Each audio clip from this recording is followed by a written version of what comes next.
Bonsoir. Pierre Gaxotte disait de lui, c'est l'homme de théâtre le plus rare, le plus extraordinaire, le plus complet et le plus fidèle de notre temps. Sa carrière multiforme a fait de lui, sans contestation possible, le maître le plus érudit de notre répertoire dramatique et lyrique. De qui s'agit-il ? Eh bien, tout simplement de celui que l'on peut considérer aujourd'hui, et j'espère qu'il ne m'en voudra pas si j'emploie cette expression, comme la mémoire du théâtre français de ces 50 dernières années. À son actif, plus de 150 mises en scène, 200 rôles au théâtre comme au cinéma, et il a formé les meilleurs, les plus grands d'entre eux, ceux que vous appréciez et que vous précipitez aujourd'hui pour aller voir au théâtre comme au cinéma. J'ai le grand plaisir, et c'est réellement sincère, de recevoir ce soir sur le plateau de Dites-moi tout, Jean-Laurent Cochet. J'ai même envie de dire Maître Jean-Laurent Cochet. Vous allez tout de suite comprendre pourquoi. Allez, on le retrouve.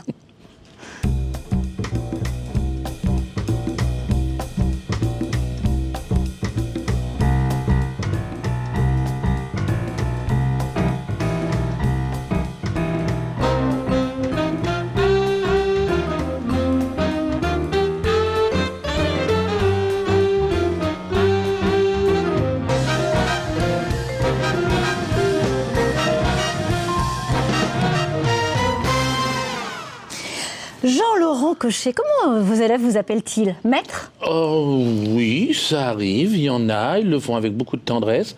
Et puis il y a aussi ceux qui très vite me tutoient, parce qu'ils sentent peut-être justement une affection de ma part et peut-être un sentiment paternel. Et Dieu sait que je ne me gêne pas pour les molester. Hein. Je leur dis tout ce que j'ai à leur dire. Un jour d'ailleurs, il y en a un que j'ai entendu dans le hall du théâtre, à la fin d'un cours où j'avais été particulièrement virulent, caustique, vitupérant, oui, et dire faut-il qu'ils nous aiment pour se mettre en colère à ce point-là. Et vous connaissez bien l'adage, hein, qui aime bien châtie bien. Exactement. Mais je pense qu'ils sont sensibles à ça, parce que cette période de laxisme... Je vais devoir vous interrompre, parce qu'il faut tout de même le préciser pour nos téléspectateurs. Ils, ce sont vos élèves, parce que vous avez créé, il y a plus de 40 ans, le cours d'art dramatique Jean-Laurent Cochet. Et puis, aujourd'hui, vous exercez encore cet art, vous enseignez toujours. Et comment elle est, cette nouvelle génération, cette jeune classe aujourd'hui ? Vous savez, moi je suis gâté parce que, étant donné que j'exige beaucoup de travail, les élèves s'inscrivent tous les mois, tacitement reconductibles. Et... Ce sont des CDD très courts, hein. Oui, absolument. Mais dès qu'ils voient la plupart d'entre eux, non pas la plupart d'entre eux, mais dès qu'ils voient quand ils arrivent ce que j'attends d'eux comme travail, ceux qui n'ont pas envie de travailler, ceux qui seraient les moins intéressants dans le cours, ils s'en vont d'eux-mêmes. Ils ne renouvellent pas le CDD d'un mois. Non, ils s'en vont même quelquefois avant la fin. Alors vous avez l'élite. Vous avez dit quelque chose de très drôle que j'ai noté d'ailleurs dans un de vos livres, puisque vous avez déjà publié 2 livres qui sont un petit peu le récit de votre vie. Vous avez dit les élèves me doivent leur obéissance. Et moi, je leur dois mon savoir et mon autorité. Mais c'est exactement ça. Ça me rappelle ce que disait...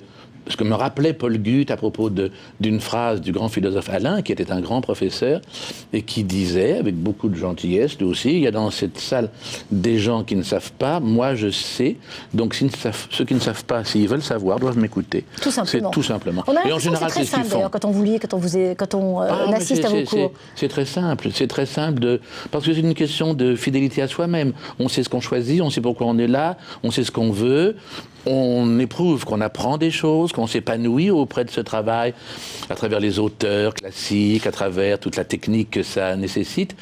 Alors, tout de suite, ça les rend plus heureux. C'est ça qui est extraordinaire. Ils feront peut-être pas tous ce métier, loin de là, surtout étant donné la façon dont ils s'exercent en ce moment. Mais oui, on vous sent très amer à ce sujet. Non, pas du tout. Sentiment... Alors, si c'est pas de l'amertume, c'est peut-être une certaine forme de lucidité. Ah, c'est de la lucidité, oui, absolument. Et le regret que des gens dont je m'occupe et qui sont manifestement doués pour faire ce métier-là seront peut-être ceux qui auront le plus de difficulté à le faire vite. Enfin, il ne s'agit pas d'être précis, intéresser. Mais parce qu'ils en auront appris la technique et les rudiments.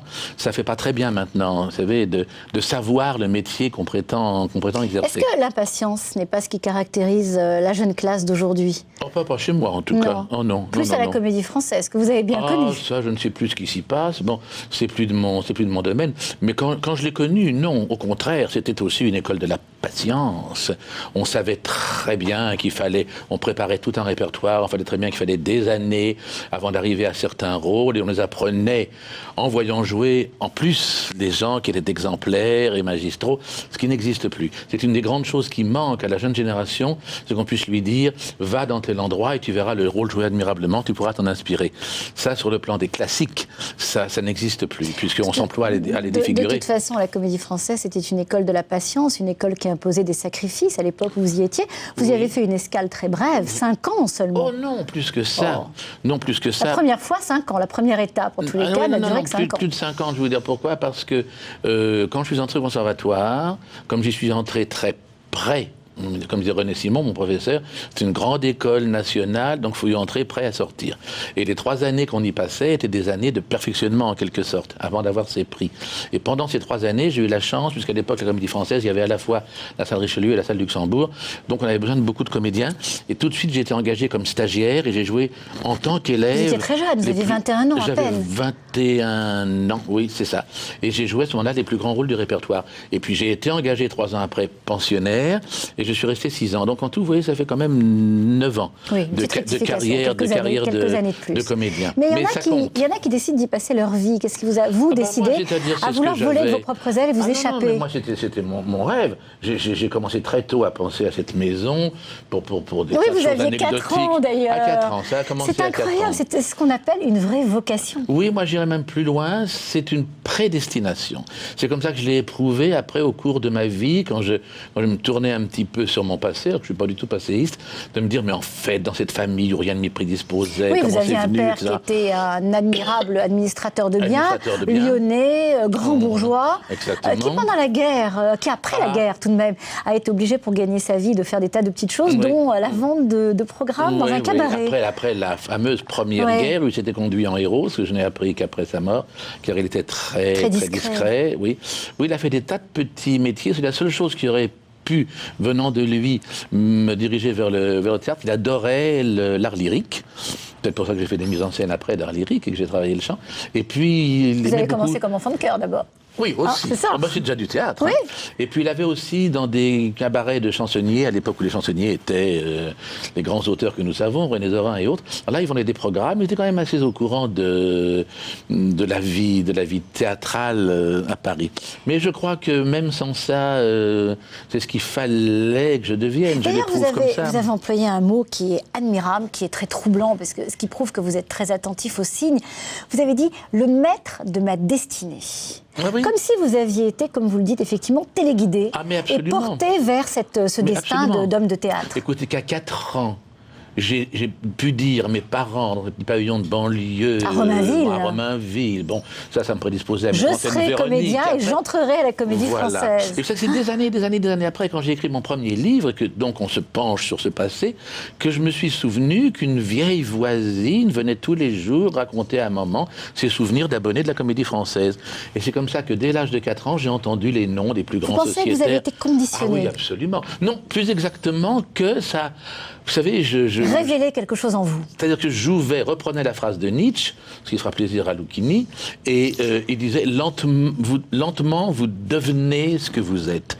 Je crois qu'on a quelque chose en soi, on a ou non la chance de s'en rendre compte, que ce soit révélé par les rencontres, par les circonstances, mais à partir du moment où on se dit c'est ça ou ce sera rien, je crois que rien ne peut nous empêcher de nous accomplir, de nous révéler. Puis petit à petit, on se rejoint. Alors, Jean-Laurent, vous avez cité quelqu'un qui fait partie de vos élèves les plus prestigieux, ceux dont vous êtes le plus fier. Ah oui. Il s'agit de Fabrice Lucchini. Oui.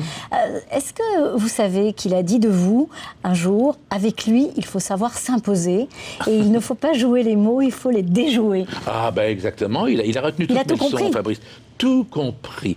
Je ne veux pas faire de peine aux autres, qui sont des gens merveilleux, ceux qui sont restés fidèles, mais je crois que c'est celui qui a avec le plus de rareté, de persévérance, d'intelligence, d'acuité, de charme, de connaissance, qui a su complètement prendre à son compte tout cet enseignement et prouver que cet enseignement laissait s'épanouir la personnalité de chacun, puisque c'est l'enseignement qu'a suivi aussi Depardieu ou Huppert.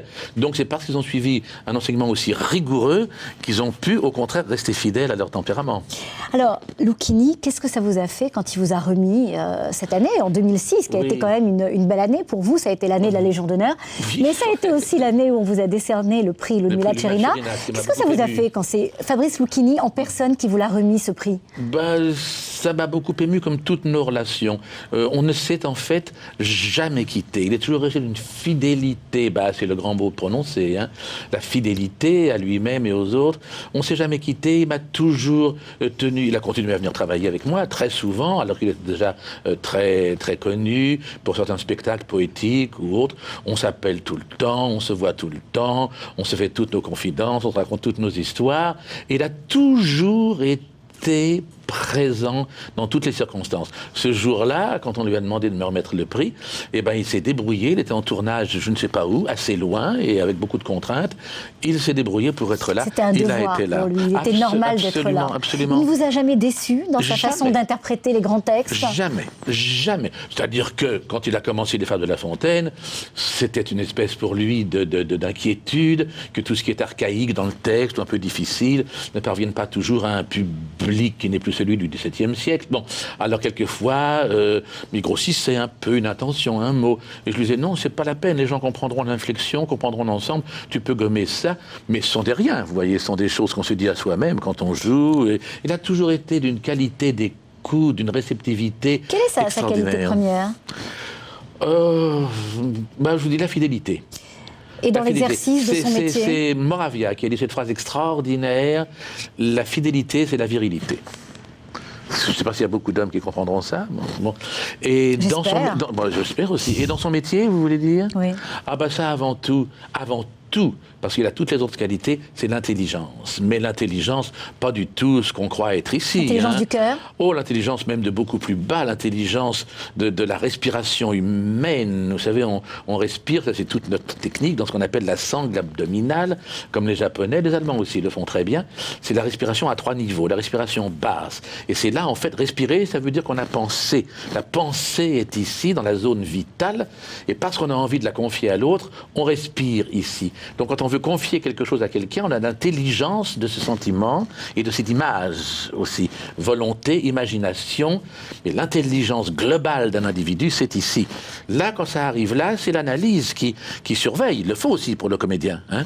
Et mais c'est jamais cérébral. Non, et le cœur intervient à quel moment? Le cœur n'intervient pas aussi souvent que l'on croit, parce que le cœur, c'est la zone émotionnelle.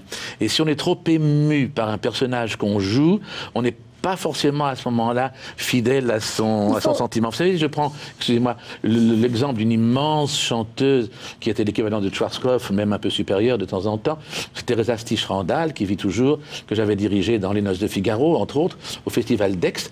Et cette année-là, elle avait fait un récital Schumann, bouleversant, et je lui avais dit, mais c'est drôle que tu ne sois pas attaqué plus tôt à ce répertoire. Et elle me dit, chérie, je ne pouvais pas, ça me faisait pleurer. Et une chanteuse, si elle pleure, elle ne peut pas chanter. Nous, c'est pareil, si on pleure, on n'aime pas forcément le public. Ça veut dire qu'il faut conserver une certaine distance entre le texte, entre toujours, le rôle et la fameuse distance de Brecht, que personne n'a vraiment analysée. On a parlé de distanciation, et de là-dessus sont sortis beaucoup de sottises, mais c'est à ça qu'il faisait allusion, lui qui était quelqu'un de très charnel, en définitive.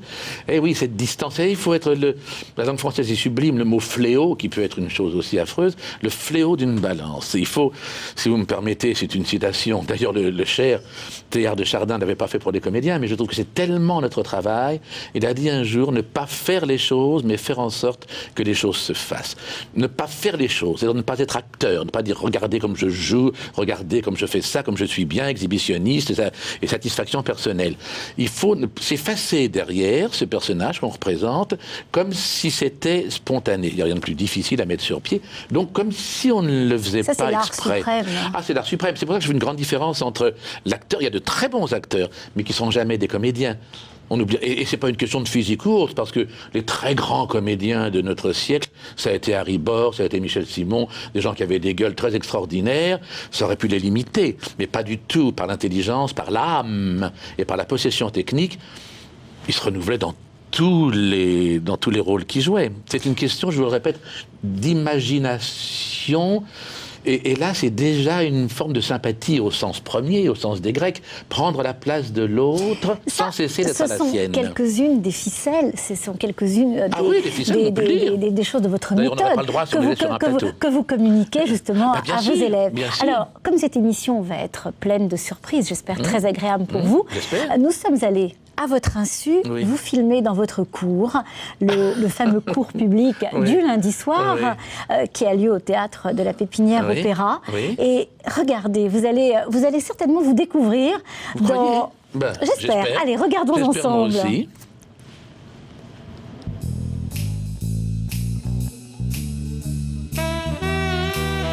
Je viens voir les cours publics que donne Jean-Laurent Cochet, et en particulier ce soir, c'est sur Don Juan.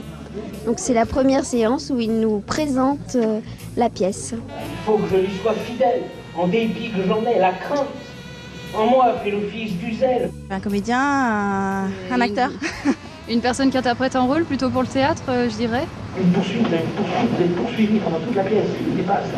T'es là devant les autres, comme dans une scène d'attente. Je suis là, regardez, vous voyez, c'est écrit dessus, formidable, hop, hop, hop, hop, hop, hop, Jean-Laurent Cochet. Maître parmi les maîtres, voilà, comme dans la danse, il y a des grands maîtres, il fait partie de ces derniers grands professeurs. Là, tu reviens à toi. Je peux dire, en faisant tout ça, ça va mal se terminer. On y arrive. Ça caque la ligne, tu sais. Oh là là, je sens tout ça, ça tombe à cramer, tout ça. Il suffit que le corps du ciel... Oh mon Dieu, moi, derrière tout ça, et moi. Dur, très dur, mais c'est normal. C'est un minimum, voilà. Ça s'appelle la rigueur, tout simplement, pour être un minimum professionnel face à d'autres professionnels qui peuvent éventuellement vous envisager. Ça, on doit passer par là. Il fait cette confidence avec franchise, et cela m'est sorti un peu bien vite de la bouche. S'il fallait qu'il envoie quelque chose à ses oreilles, je t'y recompte, t'aurais menti. Il y a des gens qui sont bons dès le départ sans peu de cours, et d'autres qui prendront beaucoup de cours et qui seront toujours mauvais. Et un bon comédien, c'est celui qui fait passer ses sentiments avant tout. Les dames, je ne dis pas.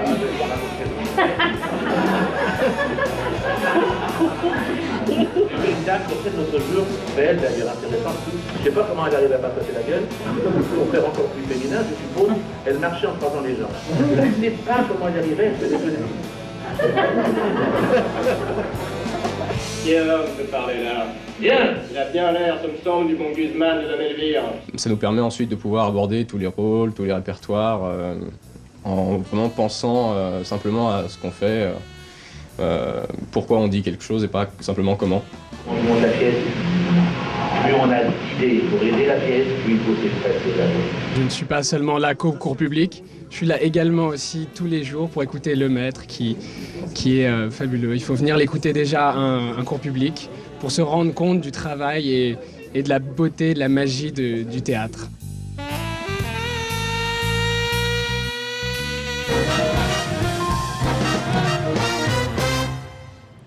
C'est trop court. Alors, je vais recocher. Vos cours, les séances publiques durent 2 heures en général. Hein, c'est le format habituel. C'est 2 heures. Le matin, le cours normal, sans public, que je fais tous les matins, c'est 3 heures. Mais je pense qu'aussi passionné qu'aient l'air les spectateurs pendant les cours publics, aussi fervent, aussi à l'écoute, aussi réagissant.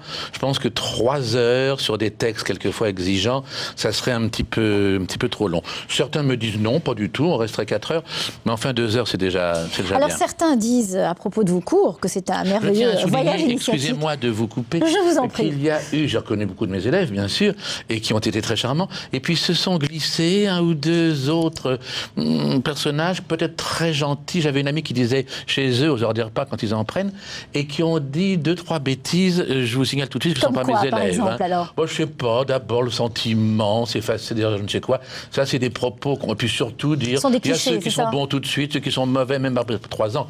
Ça, on pourra en parler pendant des heures. Mais il y en a un quand même qui a fait la distinction entre l'acteur et le comédien, justement, ce que vous avez souligné tout à l'heure. Oui. Alors, est-ce qu'un bon comédien, c'est forcément quelqu'un qui est très aimé? Très aimé? Très aimé, très apprécié du public. Ah! Oh, ça c'est une grande question, parce que Sans faire de paradoxe, oui, je crois que si quelqu'un est un très bon comédien, les gens l'éprouvent obligatoirement. Bon, indépendamment des emplois, il y a des gens, vous savez, le public, oh, je voulais méchant, j'aime pas ça. Bon, ça c'est le premier degré. Mais être un très bon comédien, c'est tendre à ce qu'on ne voit plus du tout comment on joue. C'est-à-dire que personne ne puisse se rendre compte qu'il a fallu 2 ans, 15 ans, 30 ans de travail acharné pour qu'il ne reste qu'une apparence d'improvisation. Et ça, quand c'est tout à fait réussi, peu de gens peuvent s'en rendre compte. Ils le subissent. Mais si je vous disais, moi, les gens qui ont été, à part ceux que je citais, des Harry Bor, des personnages considérables, comme ça, à une époque plus lointaine, d'ailleurs, tout ça a tellement changé. Si je vous disais les très grands comédiens, pour moi, d'il y a 20, 30 ou 40 ans, ce sont des gens dont vous n'auriez peut-être jamais entendu parler. Parce qu'on mélange beaucoup le comédien et sa renommée. On mélange beaucoup le personnage, surtout maintenant, médiatique. Alors il est au-dessus de l'affiche, on ne sait pas toujours comment il y est arrivé, alors il est formidable, alors on en pense quelque chose. Bon. Un excès de médiatisation souvent? Oh, monumental. En ce moment, c'est ce qui fait la plaie, j'ose vous le dire, du théâtre, c'est ce qui fait que le théâtre est semi-moribond en ce moment. Un peu en déclin? Oh, considérablement. Parce que beaucoup de directeurs ne misent plus sur ce qu'ils espèrent être la qualité, parce que justement ils veulent avant tout savoir quelle sera la recette, parce que très peu d'auteurs, parce que des exigences, on pourrait ça aussi en parler pendant des heures si on voulait le dénoncer. Mais il s'agit de ne voir que le bon côté des choses. Moi, si je continue à donner tous ces cours, c'est en pensant à ce que tous ces jeunes-là vont sauver d'eux-mêmes et du métier. Moi, je travaille pour, lorsque je ne serai plus là, je les prépare pas à passer une scène d'audition le lendemain ou aller faire un feuilleton à la télévision. Capital que vous leur fournissez. Ah, mais c'est être maître d'eux-mêmes. Jouvet disait, un pianiste, il a son piano, si c'est pas en jouer, ça se voit.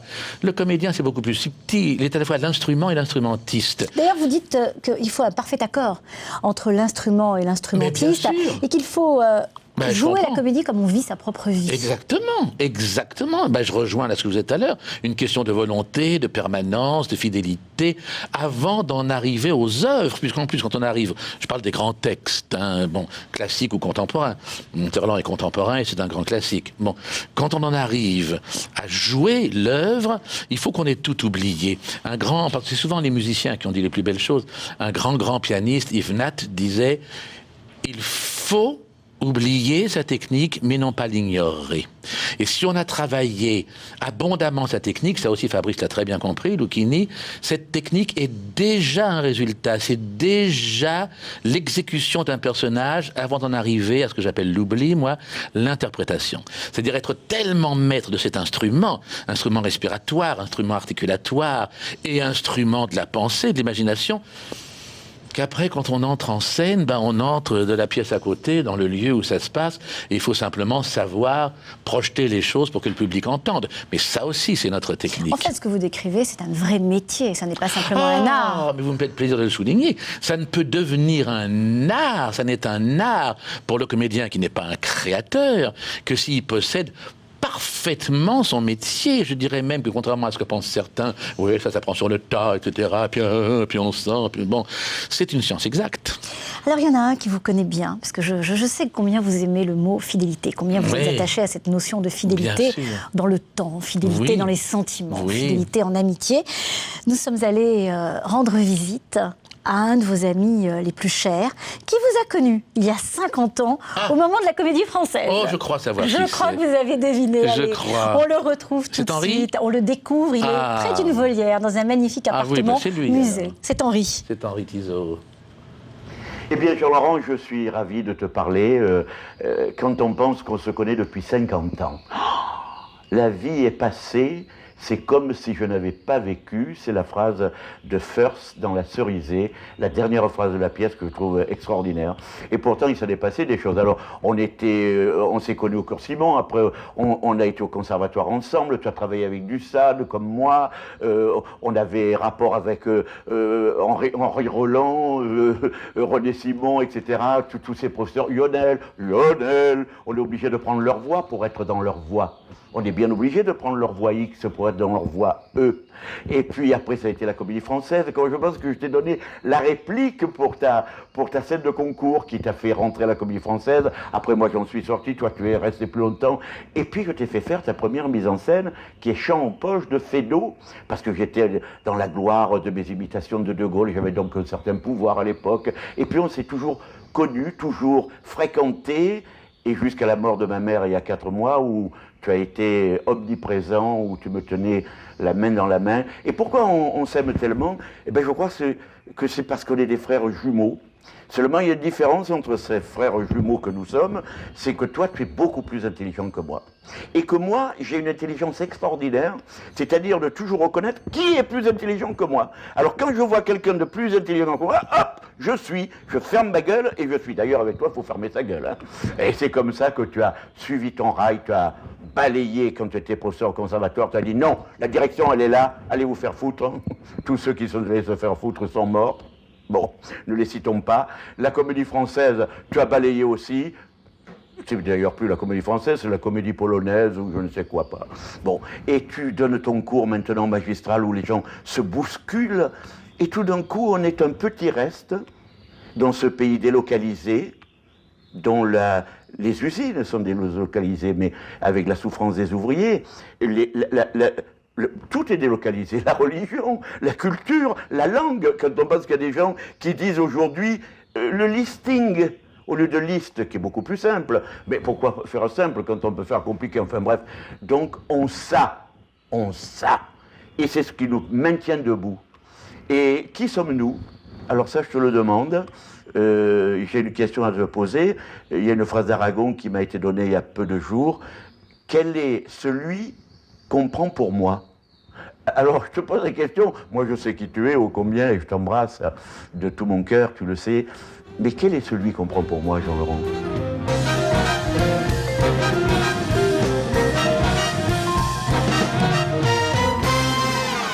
Il a superbement dit beaucoup de choses que je pense naturellement et que j'aurais aimé dire moi-même à propos de tous les sujets qu'il a abordés. Et avant même que je n'ai eu le temps de le dire maintenant, il a parlé effectivement de gémellité. Oui, c'est plus qu'un ami, c'est mon plus ancien ami dans le métier. C'est un frère. Ce qui est extraordinaire, c'est qu'on pourrait nous croire très différents, on est très proches par les mêmes goûts, par les mêmes passion.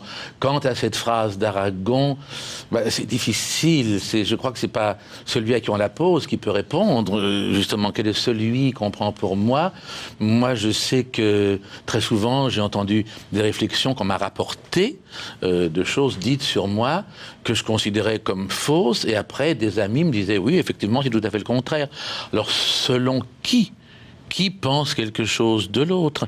Ça dépend de ça dépend de l'individu. Vous, si vous deviez vous définir, comment le feriez-vous? Alors, par pudeur, par humour et par provocation, je vous dirais comme un être absolument fantastique. Alors, la pudeur, vous en avez énormément.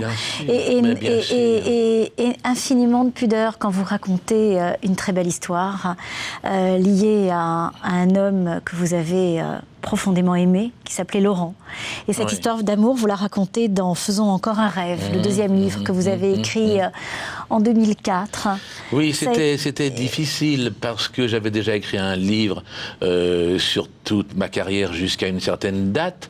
Qui s'appelait Mon rêve avait raison. Peu de temps avant, d'ailleurs, en 2003. Oui, et Laurent m'avait accompagné jusque-là, bien sûr. C'était un comédien merveilleux, un homme absolument étonnant. Vous avez dit de lui, ça aurait pu être le fils de Greta Garbo. Oui, parce que et chaque fois que je vois une photo de lui, que je regarde une photo de lui, j'y pense à cause de à propos d'une photo de profil que j'ai de lui, et à côté j'ai cette même photo, si je puis dire, de Greta Garbo, de profil dans La Reine Christine. Et ils ont exactement ce même profil, ce front intelligent, ce nez droit. Oui, il aurait pu être ça, tout à fait. Mais c'était un être. C'est peut-être pour ça que, comme disait Cocteau, on ne nous les laisse pas assez longtemps. Ils sont de passage. C'est un ange. C'est un ange, c'est. Je vais devoir vous interrompre parce qu'à propos d'ange, c'est tellement joli ce que vous venez de dire que je vais vous laisser écouter avec moi une comédienne, une très jolie comédienne, qui a une question à vous poser, qui devrait vous toucher en plein cœur. Ben, j'écoute et je regarde. Monsieur Cochet, bonsoir. Nous avons 2 points communs, l'amour du métier et l'amour des beaux textes. Il y en a un qui vous touchera particulièrement ce soir. C'est un texte de Victor Hugo. Tant qu'on n'a pas perdu des êtres chers, on est comme quelqu'un qui ne connaît personne dans le monde d'en haut. Vous pleurez votre mère, votre sœur, votre fils, quelqu'un qui vous aimait. De quoi vous plaignez-vous? Vous avez près de Dieu un ange de votre connaissance. Vous avez désormais quelqu'un à qui parler dans le ciel.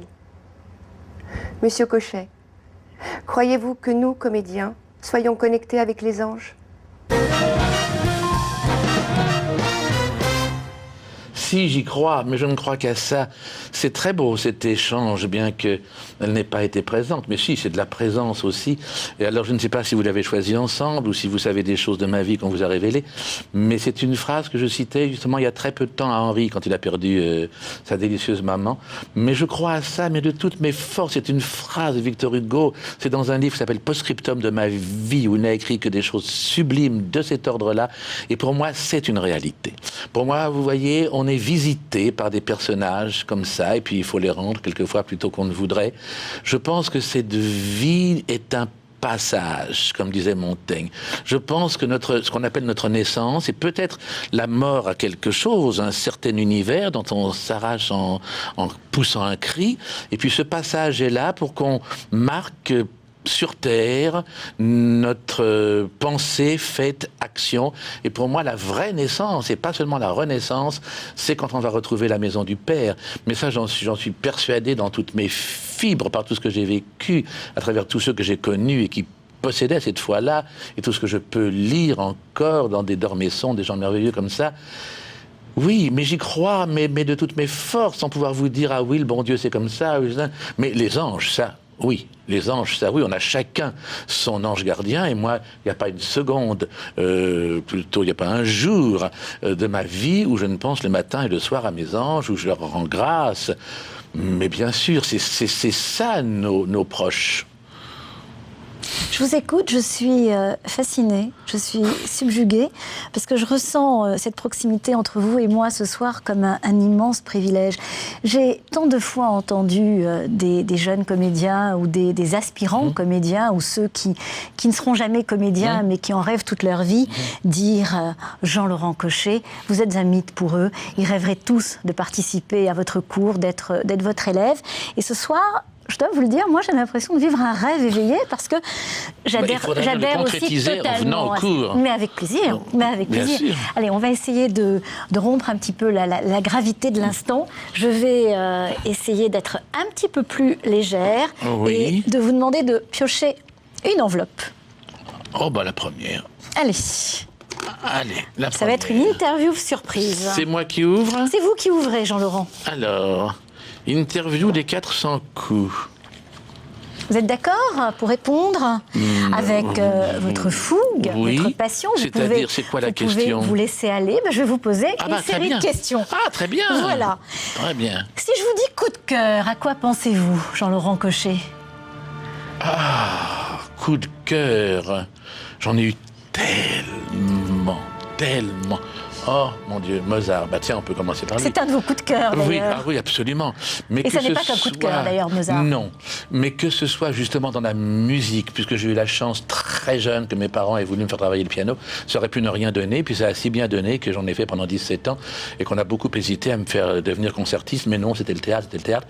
Alors, coup de cœur, mais je vous dis, c'est vrai, il y en a tellement que je songe à tous les êtres que j'ai aimés. Je ne vais pas faire le répertoire en partant de ma famille jusqu'à tous les êtres qui m'ont aimé aussi, même si Monterland dit l'important c'est d'aimer, c'est pas d'être aimé. Le premier, tout de même, c'est votre père, à qui vous devez un petit peu cette carrière que vous faites aujourd'hui, et cette trajectoire, cette vie. À ma famille, plus globalement, oui, parce qu'en plus j'ai eu la chance d'avoir 2 sœurs qui vivent toujours, mais beaucoup plus âgées que moi. Elles n'étaient pas du même père, et j'ai vraiment été entouré dès le début. C'est vrai que dès que j'ai dit je veux faire ce métier-là, ils m'ont encouragé. À 7 ans, alors que j'avais pas le droit, ils me cachaient, ils m'emmenaient voir Mistinguett au Casino de Paris. Et en 6e, vous avez pris vos premiers cours d'art dramatique. On m'avait dit quand tu entreras en 6e, c'est bien que je suis entré plus tôt que tout le monde. En 45 ? Exactement, voilà, 10 ans.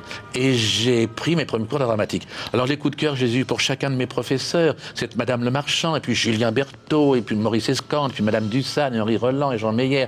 Et puis pour René Simon. René Simon, bien sûr, le Saint-Georges du métier. Et puis, puis tous les gens que j'ai connus dans ma vie, qui m'ont tous apporté quelque chose. Et alors après, tous les élèves, naturellement. Chaque élève est un apport extraordinaire. Tous les auteurs que j'ai l'impression maintenant d'avoir fréquentés, vous savez, tous ces auteurs qu'on fait travailler le matin, moi j'ai pas toujours l'impression que ce sont des gens qui ont vécu il y a 300 ans. Je parle à mes élèves comme si la veille je les avais eu au téléphone. Molière te dirait que, Madame de Noailles te dirait que. Alors il y a eu Marie Marquet, parce que c'est elle qui m'a... Ah mais Marie Marquet, parlons-en, puisque parce que vous en c'est elle qui m'a parlez. enseigné tout l'art poétique. Marquet, avec qui vous avez vécu, on peut le dire, une liaison très tapageuse, même un ménage à trois avec Henri Tizot. Justement, ça a défrayé la chronique dans les années 50. Très tumultueux. C'était une femme sublime et complètement démesurée. Donc c'était difficile d'être à sa hauteur. Et je lui ai dit un jour, on se quittera certainement avant que tu nous quittes, parce que si on veut continuer à aimer les gens au point où je t'aime, il faut les quitter sans ça. C'est votre vision de l'amour. Quand on veut aimer, bien aimer, il faut aimer de loin. C'est peut-être pas exactement ça que je voulais dire, mais c'est plus sûr. C'est plus sûr. Coup de chance, Jean-Laurent Cochet. Ah, coup de chance. Bah ça c'est encore difficile aussi, parce que j'ai l'impression que j'ai toujours, c'est pas pour m'en vanter, mais quand les gens me disent bah oui mais il a eu de la chance, alors ça je déteste qu'on dise ça, parce que pour moi elle n'existe pas. Pour moi on se la crée. Il y a la volonté. Avant tout, la volonté, le désir, la foi. Mais quand je dis foi, pas forcément religieuse, une croyance, une envie, un besoin d'aimer au-delà de soi. Et puis, ça fait naître, ça suscite les événements, ça suscite les rencontres. C'est comme ça qu'on finit par vivre quelquefois avec des espèces de mondes parallèles. Il y a ce que Louis Powell s'appelait les coïncidences abusives. Le hasard n'existe pas, la chance n'existe pas. Tout ça, c'est une construction qu'on fait soi-même, on tisse son fil dans une grande tapisserie. C'est pas préparé peut-être à l'avance, mais on se retrouve, on se rejoint. Alors, si on accepte qu'il n'y a pas, il a eu la chance de rencontrer un tel, alors à ce moment-là, tout devient chance. Parce que rencontrer un tel, c'est pas forcément une chance, mais obtenir de cette personne ce qu'on souhaitait avoir de lui, de ses conseils, etc. Toute rencontre, moi je dirais les rencontres, vous voyez, les coups de chance, d'avoir connu tous les gens. Peut-être ce qui a été une chance, ça, si on peut dire, c'est d'avoir connu tous les gens que j'ai connus au moment où il fallait que je les connusse. Ça, c'est absolument extraordinaire. La succession de mes professeurs, on m'a appris ça, le second m'a appris ça, plus autre chose. Peut-être parce que moi, j'évoluais aussi en même temps. Mais je crois que la chance, oui, on la crée. Coup de blues. Coup de blues, vous en connaissez? C'est rare. Vous en vivez? Non, peu? C'est rare, non. C'est vrai que ce qui vous caractérise, c'est cette bonhomie, cet apparent optimisme. Est-ce réel? Oui. Ah, comment vous dire? Oui, comme m'avait dit quelqu'un, tu es un optimiste au chloroforme. C'est-à-dire que on t'endort et tu dis je reste optimiste. C'est-à-dire que je reste... Rien ne peut me faire perdre l'espoir, l'espérance, comme en parle si bien Peggy. Parce que tout naturellement, il y a des moments dont je me souviens que j'ai été pas malheureux, parce qu'on peut toujours, au moment où on est le plus malheureux, on peut toujours rendre grâce à autre chose qui nous rend heureux. Mais ce qu'il ne faut pas, c'est s'y abandonner, justement. J'aime en parler avec espoir et avec amour, parce que c'est vrai que c'est dur à vivre quelquefois. Mais grâce au ciel, par mon tempérament, vous avez raison, alors c'est là qu'intervient la pudeur, dans certaines circonstances, j'ai pu éprouver des choses dont je me disais, mais comment s'en sort-on? Et en n'en parlant pas, on les désactualise. Bon. Et puis non, c'est pas dans ma nature. C'est pas dans votre nature. C'est pas dans ma nature. C'est comme d'avoir dire grève, vous comprenez? Je trouve que c'est du temps perdu. Le coup de sang. Oh. Tout le temps. Tout le temps. Et sur scène aussi, devant vos élèves. Dans tout. Alors, ce qui est amusant, c'est que j'ai vous dirigez les acteurs aussi? Oui, tout le temps. Ah, mais tout ça se fait avec Vous me disiez tout à l'heure, pour qui êtes-vous, pour qui vous prenez-vous, pour qui vous prend-on? Ce qu'il y a d'extraordinaire, et là, je reconnais une vérité, parce que je le sais, moi, dans les sentiments que je porte aux autres, que je porte pas forcément à tous les hommes, mais à l'homme, à la créature de Dieu. Je crois être quelqu'un de très bon, au sens où Beethoven disait, je ne reconnais pas d'autre signe de supériorité que la bonté. Ce qui n'est pas la générosité, ce qui n'est pas l'abondance, ce qui n'est pas la faiblesse, ce qui n'est pas le laxisme, etc. Et je crois que c'est cet amour des choses et des gens qui me font ne pas accepter. Moi, j'ai une devise, j'aurais pu aller l'écrire, de Monterland qui disait « Lui, je ne tolère que la perfection ». C'est difficile à atteindre, mais qu'au moins ce soit notre but, si bien que le chemin à ce moment-là n'en sera que plus riche. Et quand je vois des gens qui ne donnent pas d'eux ce qu'ils pourraient donner de meilleur, alors je suis malheureux pour eux, et bien sûr je les engueule. Et puis on ne dirige pas, vous savez, en caressant les gens, hein. C'est un échange qui peut être très virulent, mais je crois que ça se fait avec beaucoup de sympathie, beaucoup d'ardeur. Beaucoup d'affection. D'indulgence. Énormément d'affection. Oui, pas trop d'indulgence. Pas trop d'indulgence. C'est dangereux parce que ça porte quelquefois... À la négligence. Exactement, et à la gratuité. Non, mais il faut aimer les gens et quelquefois ça entraîne qu'on leur dise des choses dont on pense qu'on les leur dit pour leur bien. C'est Madame Bovy, cette femme sublime, qui nous disait toujours, vous savez, on ne dit pas assez aux gens qu'on les aime quand on les aime. Et c'est vrai. On attend quelquefois qu'ils ne soient plus là, mais c'est mieux quand ils sont là pour l'entendre. Et là, on aurait des regrets à ce moment-là. Ah bah ceux qui ne l'ont pas dit, de ne bien pas sûr. leur avoir dit qu'on les aimait. Bien sûr, moi je l'ai toujours dit. Alors pour terminer, coup du sort... Comme j'ai dit à d'autres, pardon... que vous ne les aimiez pas. Exactement. Il ne faut pas venir me chercher. Qu'est-ce qui peut susciter votre colère aujourd'hui ? Oh, Elisabeth. C'est un vaste sujet. Oh. On refait une émission. Ah oui, alors ça, mais si on la consacre à ça, ça va être tellement triste. Ma colère... Mais ça a l'air très prétentieux parce que j'ai l'air à ce moment-là de m'instaurer en juge suprême des uns et des autres. J'ai jamais fait de politique. Mais vous avez tout de même toute légitimité. Vous avez 50 ans de métier, plus de 50 ans de métier derrière vous. Vous avez un regard très aigu sur oui, surtout que je ne me sens plus le monde du théâtre, concerné de par mon âge. Je ne peux pas être jaloux de quelqu'un qui joue un rôle que j'aurais pu jouer. Je ne peux pas être jaloux de quelqu'un qui fait une mise en scène que j'aurais pu faire. J'aurais peut-être pas voulu la faire, puis j'en ai fait des centaines. Bon, non, c'est en pensant aux jeunes, toujours. Moi, c'est ça qui m'intéresse.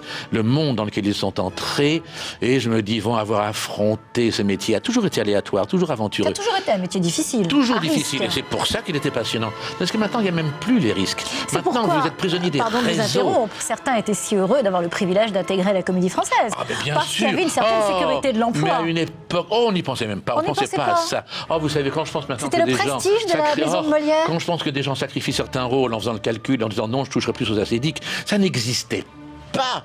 Toutes ces notions d'intermittent, tout ça, on me dit vous êtes intermittent du spectacle, c'est le nouveau titre. Non, je suis un permanent qui ne travaille pas tout le temps.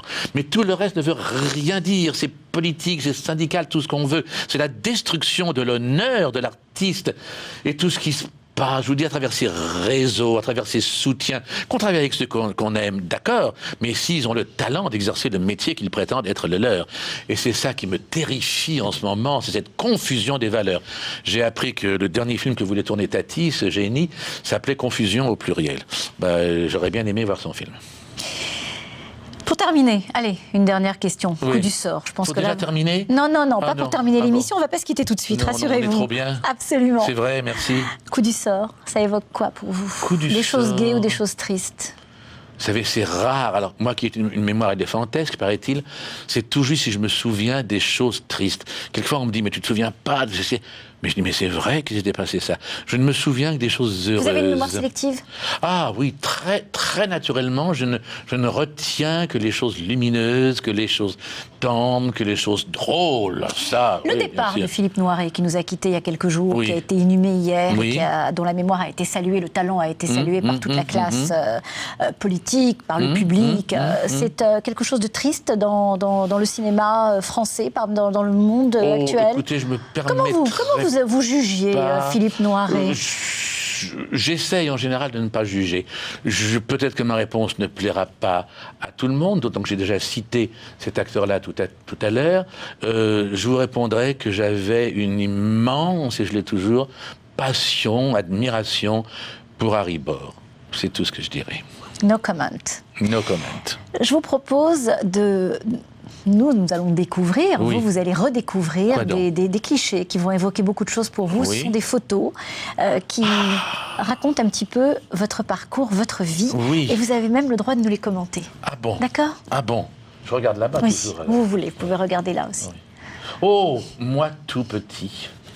Oh là là, moi au lycée Voltaire. Vous voyez si j'étais sage. Oh, bien avant ça. Moi à l'école communale de Romainville. Oh mon Dieu, c'est bouleversant ça. Moi au cours Escande, qui était un de mes maîtres, qui était un homme fabuleux. Bah tenez, voilà, ma carte d'élève du cours Escorne. Je devais avoir 15 ans et demi, quelque chose comme ça. Conservatoire national d'art dramatique, où je suis entré après 5 essais infructueux. Ah, ça, c'est le jour sublime, un des plus grands jours de ma vie. C'est quand j'ai eu mes 2 prix à l'unanimité au conservatoire. René Simon, et sur la photo d'avant, il y avait Marcel Achard, qui était du jury. Voilà, René Simon, ce même jour. Il pleurait encore beaucoup plus que moi. Immense pédagogue. Ah, au Français, un de mes premiers grands rôles, quand j'étais engagé comme pensionnaire dans Le Roi, je suis avec Louis Seigné. Encore Louis Seigné, le même. C'est un personnage à transformation. Il se déguisait, c'était un inspecteur, il se déguisait. Ah ça, j'avais été, c'était au Français, je jouais un petit rôle dans Le Fil de la Patte avec Jacques Charon, et j'avais été son assistant à la mise en scène. On revient au Roi avec Louis Seigné. Ça avait été un cadeau sublime qu'on m'avait fait, parce que Hirsch ne voulait pas le rejouer. Le Roi, toujours, avec Catherine Samy, qui avait été avec moi au cours Escande. Comédie française, Sbrigani dans Monsieur de Pourceaugnac de Molière. Danielle Vol, qui est morte il y a peu de temps, qui était une sublime comédienne, dans Le jeu de l'amour et du hasard. Avec Philippine de Rothschild, qui s'appelle comment comme comédienne? Mon Dieu, je ne sais pas. Avec Philippine Pascal, dans Le légataire universel. Encore Philippine, dans On ne saurait penser à tout, quand j'avais quitté le français, à la Madeleine. Marie Marquet, ben voilà Marie Marquet. Pour mon Jean-Laurent. Maniouche, voilà, Maniouche. Yvonne Godot, que j'ai beaucoup dirigée, merveilleuse femme de foi, grande comédienne. Oh, que c'est beau! C'est Marie-Belle et Aimé Clarion dans Le carrosse du Saint-Sacrement. Je l'ai joué avec eux, au Français. Thierry Le Luron, que j'ai dirigé dans Chat en poche. Voilà. Ah, merveilleux! Le Misanthrope, au Français toujours. Je suis là-bas, Marie Sabouret, femme sublime. Hélène Perdrière, autre femme sublime. Vous vous rendez compte tous les exemples qu'on avait à l'époque, tous les modèles qu'on avait. Jacqueline Gauthier, comédienne fantastique. Une grande beauté aussi. Oh, alors ça c'est amusant, regardez, Paul Noël, Duchossois, Tizot, c'était 29 degrés à l'ombre à la télévision. Don Juan, quand j'ai joué Sganarelle, Dufilo, que j'ai dirigé dans Le Gardien, c'est pour ça que je n'irai pas le voir maintenant. Sublime dans Le Gardien. Avec Odette Laure, dans une pièce de Hobet, ce génie André Hobet, au Théâtre Hébertot. Orgon, dans Tartuffe. Mais c'est fabuleux de voir tout ça. Toute cette vie qui défile. Le roman d'un tricheur, que j'avais joué le premier au théâtre. Mais c'est Monsieur Roland. C'est Henri Roland, oui, bien sûr. Plus grand diseur de vers. Ça, c'est quand j'ai joué Corot, dans la pièce de Jacques Rougenot, qu'on a créée, avec Laurent, dans Deux bureaux, de Guitry. Oh, ça, c'est ma petite pin-up. Et puis Scarpia, votre grand amour. Mon grand amour, mes 2 grands amours, bien sûr. Ma mise en scène du Malade imaginaire, c'est-à-dire Charon et Françoise Seigné. Vous vous rendez compte, je suis en train de me dire, mais tu as fait tout ça? Ah, ça sont les projets. Ah, voilà. Ça, c'est tout ce qu'on va jouer cet été en festival et qu'on reprendra à Paris après. C'est-à-dire La Reine Morte de Monterland. Je vais rejouer La Reine Morte, ce chef-d'œuvre. Puis on va rejouer Les Caprices de Marianne et mes cours publics. Parce que vous savez, ce qui se passe une chose extraordinaire, c'est que dans l'esprit des gens, c'est devenu un spectacle. Et on me les demande en province. C'est-à-dire que toute l'année prochaine, on va faire des tournées avec mon cours et quelques élèves dans toute la Vendée, chez Philippe de Villiers, en Anjou. Les gens sont passionnés par ça. Ce qui est extraordinaire, c'est qu'on a l'impression que vous n'avez jamais arrêté, que ça a été 50 jamais. ans. D'ailleurs, vous employez ce mot de surexistence. Vous dites que cette surexistence m'a toujours été imposée. Ben oui, absolument. Ou parce que je faisais beaucoup de choses en même temps et que je croyais pouvoir les assumer, ou parce que à une époque où j'ai pris un peu de recul et où je croyais que j'allais pouvoir peut-être pas lire davantage, parce que j'ai toujours beaucoup lu, mais prendre un petit peu... Non, je suis toujours en suractivité, effectivement. J'ai une petite surprise pour vous. C'est ça? Alors... Allez, je vous laisse rapidement Quelle découvrir. émission parce merveilleuse. que, malheureusement, il ne nous reste que quelques minutes encore à passer ensemble. On va croire que je faillote, mais j'ai rarement été aussi bien reçu et surtout aussi bien interrogé. Très difficile le métier que vous faites, Elisabeth. Et vous le faites très bien. Je vous remercie. Ah, faut ouvrir encore. Faut ouvrir. On perd des secondes précieuses. Il y a une missive, alors je vais vous aider peut-être. Allons-y. Voilà. Allons-y. Le papier qui se déchire, c'est un peu exaltant, non? Bah oui. Ne manquez pas le rideau. Qu'est-ce que vous allez découvrir? Qu'est-ce que je vais découvrir? Voilà. Oh, que c'est charmant. Je peux le lire? Oui, lisez-le. Mon cher Jean-Laurent, certes, je pouvais t'envoyer un Émile. Oui, parce que j'appelle ça comme ça, moi, des emails. Comme je ne sais pas ce que c'est du tout. Qui vous a envoyé ça? C'est Christian Morin, qu'on embrasse d'ailleurs, qui est certainement devant sa télé. De tout mon cœur, car c'est non seulement un merveilleux ami fidèle et un homme de variété extraordinaire, mais un très bon comédien. Et il est votre élève. Il a été votre élève. Il vient à tous les cours, il travaille avec les plus jeunes. Je pourrais t'envoyer un Émile, donc parce que moi, les emails, tout ça, je sais pas ce que c'est. Alors on m'entendait dire Émile, personne ne comprenait. Comme tu dis, mais ce bon vieux fax fera tout aussi bien l'affaire pour te remercier d'avoir bien voulu, voilà 3 ans, m'accueillir, me permettre de t'écouter, de travailler à tes côtés, cet art du théâtre, métier qui s'apprend et se façonne. La comédie est une montagne dont tu es sûrement le meilleur guide du savoir pour escalader les grands textes avec émotion, inflexion, respiration, il a tout retenu. Il a tout compris. Rupture, réaccentuation, situation unique, note unique, sans oublier d'oublier toute cette technique dès lors qu'on la possède. C'est merveilleusement écrit. La montagne est haute et de là-haut, Molière, Musset, Racine, Marivaux, Feydeau, Labiche, Guitry et quelques autres doivent être bien heureux de te voir nous expliquer combien le théâtre est simple en fin de compte. Tu me parles, je t'écoute, j'en pense quelque chose et je te réponds. C'est ce que disait Dulin. Encore faut-il que tu sois là pour nous faire naître, comme dirait Gérard Depardieu. Merci, bien à toi et belle soirée. Le procureur Rémy, alias Christian Morin. Je suis très, très ému. Alors on C'est l'embrasse, merveilleux. Christian Morin, qui va être en tournée avec Annie Cordy pendant plusieurs mois. Oui, il a commencé déjà cette tournée. Et bon, on embrasse Annie Cordy pendant qu'on On les embrasse y est. tous. On les embrasse Mais tous. ils vous ont précédé d'ailleurs, autant Christian Morin qu'Annie Cordy, sur ce canapé, dans Dites-moi tout. Eh ben, on est de bonne fréquentation alors. J'ai un petit cadeau pour vous. J'ai encore un cadeau. Il n'y a que des fêtes et des cadeaux. Je sais que vous êtes un vrai gourmand, un vrai gourmet. Ah, c'est pour ça que je vois des marrons glacés. Voilà, vous avez une faiblesse pour les marrons glacés. En dépit de l'interdiction. Vous avez une grande faiblesse pour le thé. Oui. Et moi, j'ai la joie de vous offrir ce livre qui est édité par Mariage Frères. C'est un voyage du thé avec des aquarelles chinoises du XVIIIe siècle. Mais c'est superbe ça. Voilà, Mariage, ils sont merveilleux. C'est une invitation à un merveilleux mais quel voyage. joli cadeau. Mais quel beau cadeau. Oh, regardez si c'est beau, ça. Et puis, une voix qui vous touche aussi. Ah. Ça, c'est le génie aussi, ça. Un jour, cette terre mort de la folle, sans voix, j'ai voulu dire pourquoi. Le génie et la technique. Mais il m'a coupé la parole. Il parle toujours avant moi et sa voix couvre ma voix. Je connais ça. Oui. Nous allons devoir nous quitter. Je vais vous offrir un petit marron glacé, peut-être. Avec plaisir, mais il faudra que je parle non, après. mais vous le dégusterez après. Voilà, un petit marron glacé. Merci. Et puis, je vais vous demander de dédicacer Oui. la toile. Ça, Ce je sera peux le faire, la le bouche témoignage pleine. de votre passage dans l'émission. Très vite, est-ce qu'il y a une question que vous auriez aimé que je vous pose? Quelque chose qu'on a oublié d'aborder? Trop. Non, c'est pas vrai. très C'est bientôt. pas vrai. Merci Jean-Laurent, c'est à Merci. vous. Merci d'avoir passé cette heure avec nous. Je vous laisse dédicacer. Merci à vous tous et à Je vous laisse l'équipe. dédicacer la toile. Alors. Le canapé est horriblement bas. Ça aurait été bien que je meure aujourd'hui. Quelle pub. Voilà, je vous laisse faire. Voilà. Nous nous retrouvons bien sûr la semaine prochaine à la même heure, 21h45. Dites-moi tout. En compagnie d'un autre invité, un autre univers, un autre voyage, une autre découverte avec Dites-moi tout.